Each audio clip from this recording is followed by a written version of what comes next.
What's up, colleagues? I hope you're doing well. So, I have been doing a ton of work recently with early career teachers. And one of the things that comes up when you're working and you're trying to find your footing in education and teaching is you've got to get comfortable with the practice. And there are a few things that you can practice and do well and have that sort of fluidity with.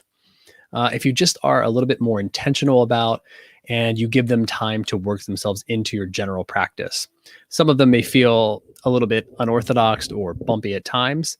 But again, with the right amount of practice and knowing what it is you want to accomplish with your students, you can very easily set yourself up for much continued success and engagement with your students. And today, I want to talk about two things that I think can really be worked into your practice that came up with some colleagues recently. And the first one is the use of gestures. And what I mean by gestures is exactly what you think. Hand gestures, your facial expressions, the use of any gestures where you are basically putting on a full-blown show for students. A lot of times, this can be in something like literacy. And today I'm going to use the backdrop of a read aloud to kind of walk us through a little bit of what that could look like. So the second thing that I think is critical when it comes to developing your craft is to use Think-Alouds or thinking prompts. And much of this work comes from the great studies that are out there. And you probably have seen or experienced some great teachers that you're working alongside, or maybe you're doing this already yourself. But the use of Think-Alouds can be a really beneficial tool. And I'm not talking about getting comfortable with 15 different types of Think-Alouds or thinking prompts. I'm saying let's get it down to a few that you feel really comfortable with and use them over and over again until they become automatic. So let's get into it. The first one that I want to call to attention here is the use of gestures. And a lot of times, my general rule when it comes to gestures is this: keep it simple, keep it consistent. Okay. A lot of times we can get sort of over dramatized when it comes to these gestures that we're using with our students, and students can kind of disengage and tune out because they're not sure what to focus on. So by keeping it simple, keeping it consistent, you can have a lot of success. Let's talk about what could be elements of gestures that you can use to keep simple, keep consistent, and use as repeated practice. I like to think about it in three categories. I like to use gestures for thinking. When I display my thinking or get ready to show some thinking, I like to have gestures for curiosity. And I also like to have a gesture for pausing. So let's take a look at what that might look like in the classroom. Again, using a read aloud as a backdrop here. So if I take a read aloud like this, and I'm reading it and keeping consistent with the read aloud, and I obviously want to engage my students, one thing that I'll often do is pause to think. And what that really looks like in a lot of ways can be anything. But for me personally, as I'm reading aloud, I get to a spot where I'm ready to do some thinking, and I just kind of look up right at them. I have this expression like, right? That kind of gives me the thinking prompts, right? And I kind of go to my head or my temple here, and I'll kind of say, this gives me an idea. This gives me a thought, right? And that shows that I'm ready to do my thinking work. It's a nice invitation for students to pay attention to what it is they might try in a few minutes, but it's also an invitation for them to really dial in to my work, what I'm going to display. And oftentimes I'll tell kids too, hey, look, this is my time to do my thinking. Allow me to do that, okay? Temple, going out, shows that I'm thinking. The next one is displaying for curiosity.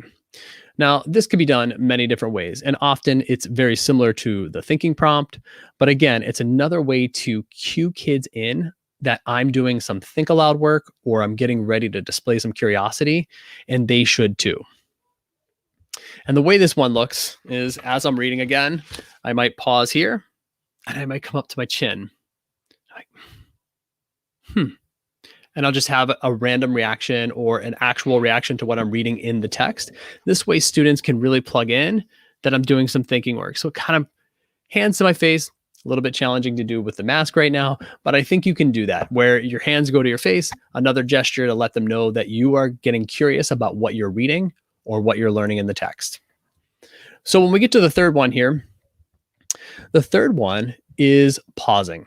Now, this is a good one, especially if you're working for classroom management and you're really trying to fine tune that.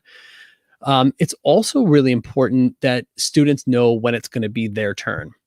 You could, again, in a classroom setting, you might be going down the path of feeling like you're redirecting everybody, but these simple gestures can be a really nice way to get your students to understand what's next. And what I mean by that is, as I'm reading this particular book here, I might be reading this part, and as I read, I pause. And as I pause, I have this gesture maybe to my chin here, and then I might close the book and just sort of pause like this.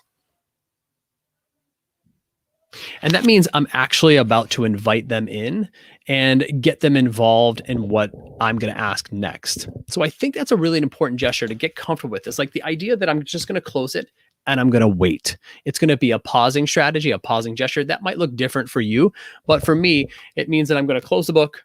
I might look up. I might sit back in my chair, right? I might kind of lean forward a little bit, sit back, cross my arms, and then they know something's coming. That little gesture can be a really nice way to engage your students and also have some classroom management built in. So let's walk through them one more time. Again, a nice simple gesture that you might come up with, something around your thinking or to display that you are operating and thinking a certain way. That for me, it's to my temple, and then I kind of do this, right? Another one is to display some curiosity. Again, hands to the face here. Nodding, looking up could be another nice way to do the curiosity piece, right? And then the final one is pausing, actually closing the book, leaning forward, maybe going to that chin again, leaning back, and then just waiting it out until you're ready to move on. So there you go. Gestures can be a nice way to kind of work into your practice, really get comfortable with them. They're going to feel a little bit bumpy at first because it's like the first time you're trying these things. And until you get comfortable actually using them in the classroom, you're going to experience some bumps. And I can guarantee you this, at some point, they're going to click, they're going to become automatic, and your students are going to be with you. So let's get into the second one. The second one, okay, now this is a big one. I think thinking prompts are one piece of the puzzle. I also know that Think-Alouds can allow your students into the sort of thinking work that's going on in your head as you're reading or you're working through a math problem, really inviting them into the space between your ears so that they can then try the same work and also have a model for what that work looks like. So when it comes to the actual prompts, or the Think-Aloud rather, the Think-Aloud,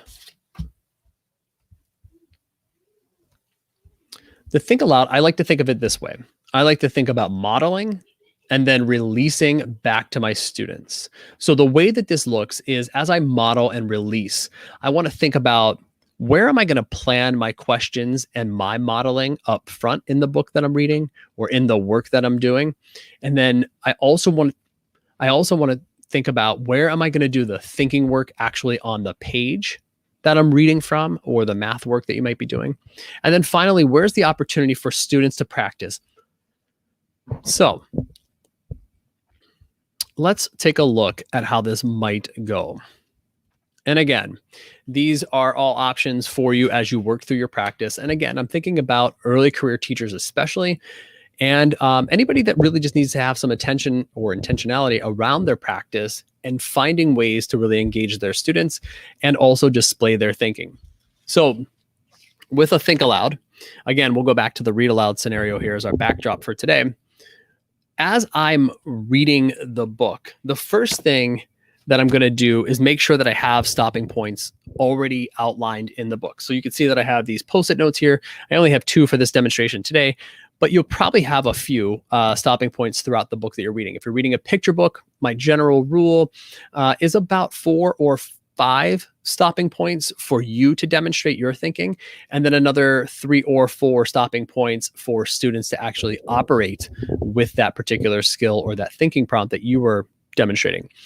When it comes to a longer book, like a chapter book, or you're reading something like nonfiction, it really depends. But again, my general rule is I don't want to overdo it to the point where students aren't sure what it is we're working on anymore and have too many stopping points. But I want to have just enough where students will be engaged. They'll do that thinking work.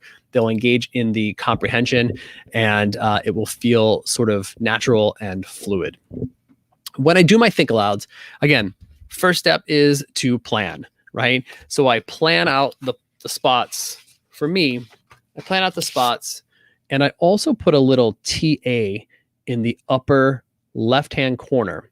And that TA signals to me that it is my Think-Aloud, right? So it's time for me. And again, relying on my gestures that I've already described, that might be something that I go ahead and actually use the gestures and the Think-Aloud simultaneously. So I have it on the spot where I want to stop. I get there and I prompt in with, this feels important. This feels important. She really wants, right? And then I kind of go into the work. And then I might leave them with, as we read on, right? I get into my work as I get into the work here, I say, this feels important, right? And I might go to my chin with my gesture, or let me do some thinking here, right? This feels important because she really wants her auntie to attend her soccer games on Saturdays. As we read on, perhaps we should be paying attention to this. So I'm going to be paying attention to this, and I expect you to do the same, right? So it's that simple. Push it out there. I've modeled the thinking. I've given them the stem. This feels important, that I want them to come back and use. So I had my part where I'm going to demonstrate my thinking, and then now it's the release. So I want to release it to the students using the exact same language that we started with. So here we go. So a little later down the road, a few pages later in the book, I have a little TT in the upper left-hand corner, which means a turn and talk, or you could have it as a turn and write. I'll get into those in another video. And I might prompt them here, and I might stop, and I might do one of my pausing activities where I come in and I might pause here and I say, whoa, this part really felt important. We should stop here and do some thinking. Do you agree with me? And they're all going to agree with you, right? So we stop here and I say, why don't we try this part? Why don't we try this with the thinking prompt that we used before that I demonstrated? And I want you guys to try and start with, this feels important because, right? So this feels important because turn and talk, right? And I might push my students to turn and talk.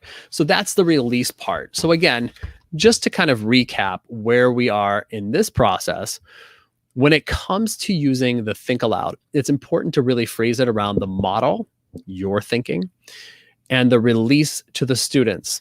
And for me personally, I like to think about it with, I'm going to plan those prompts and those stems really at the outset before I get into the read aloud, and I'm going to mark them in the book using a Post-it note. Then as I get to that spot, it's just going to be me doing the thinking work for students first. Okay, and those are marked for me with a little TA for a Think-Aloud. And then I want to release it to students. I want them to practice. And what I really want them to do with the practice is I want them to operate with the same kind of thinking prompt that I used. So again, gestures and Think-Alouds can go a long way when you are thinking of ways to really work on your craft. I'd be curious to hear from some of you. How does this sort of fit with what you are already doing? Are you using gestures? Are you using Think-Alouds in your practice? If not, do you think you could work them in a way where you can actually just sort of begin to discover what it is you work with best and your talents, and make true and see what the engagement is in your room as you go? I'd be curious to get your thoughts. You can leave me a comment down below and let me know what you thought of this video, and also whether or not you're using Think-Alouds and or gestures to increase engagement in your room and really get comprehension across. I hope you enjoyed this video. Thank you so much for all you do. Leave me a comment. You can also like or subscribe to this channel. I really appreciate that. Thanks for being here.